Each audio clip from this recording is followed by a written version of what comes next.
Well, the Capcom legacy of top developers dropping like flies continues, all the way from Shinji Mikami, Hideki Kamiya, Akira Nihitani, and most recently Hideaki Itsuno. Man, this company has been bleeding out so much talent over the years. These guys are practically the ones who made Capcom.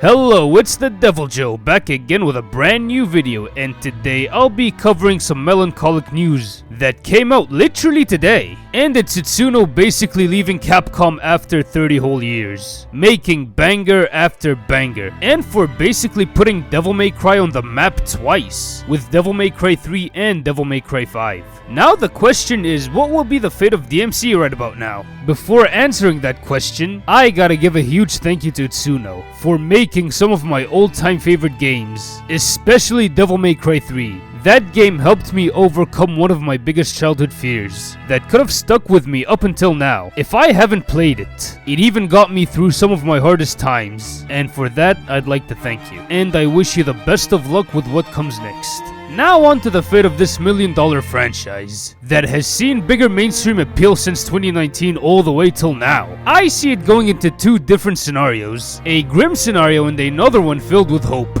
The sad news is that a Devil May Cry 6 might never see the light of day, because it's Capcom we're talking about here. It's an obituary of a gaming company. Sure, it might not be as bad as EA or Activision, but facts are facts. Capcom has a bunch of gold they're sitting on that is collecting a shit ton of dust in different game genres. You got the Darkstalkers, Dino Crisis, Rival Schools, your Mega Mans, Onimushas, and a whole other laundry list of other dormant franchises. A sad likelihood is that DMC came back just to die all over again. Since Capcom do have the rights to the series, yet they don't exactly have the talent that understands what makes a Devil May Cry game so great in the first place. Not to mention the weird apathy the company had towards the franchise. Even when Itsuno was on their payroll, the series was on ice for 6 years before 2019. That's if you count the reboot as a new DMC release in 2013. The fact that the series has got this treatment to begin with was apathetic of Capcom in the early 2010s. But these were strange times for them, so a combination of apathy and a we don't know what the fuck to do with this franchise might put Devil May Cry back into the Capcom obituary for good.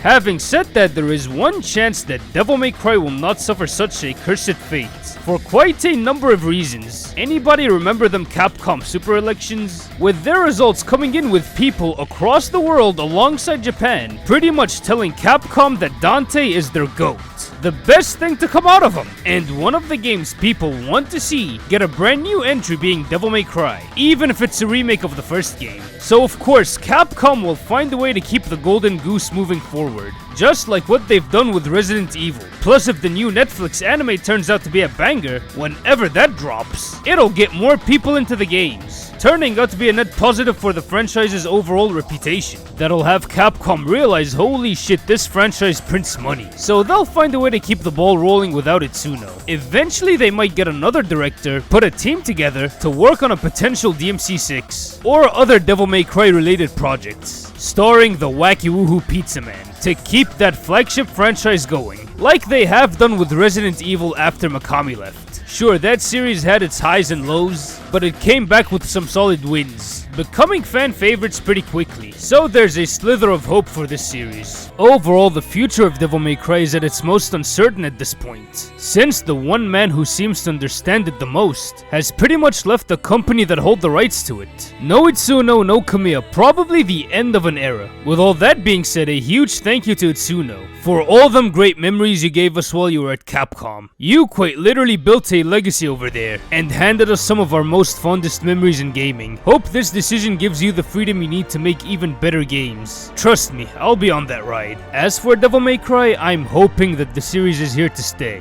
and we get more adventures with the wacky woohoo Pizza Man. But if it's the end of the franchise, at the very least it went out with one hell of a banging final jackpot. With all of that being said, we come to the end of this video. What were your guys' thoughts on it. And will Devil May Cry keep on moving forward, or will it go back to the Capcom obituary? Let me know in the comments down below. If you like this video, be sure to hit that like button and smash that subscribe button real impact style. At 10,000 subscribers, I'll pull off a whole ass Dante combo video in real life. Smash that bell icon to get notified on whenever I put out another Devil May Cry or other action game video. This has been the Devil Joe signing out. Are you crying? It's only the rain. The rain already stopped. Devils never cry. I see. Maybe somewhere out there, even a devil may cry when he loses a loved one. Don't you think? Maybe.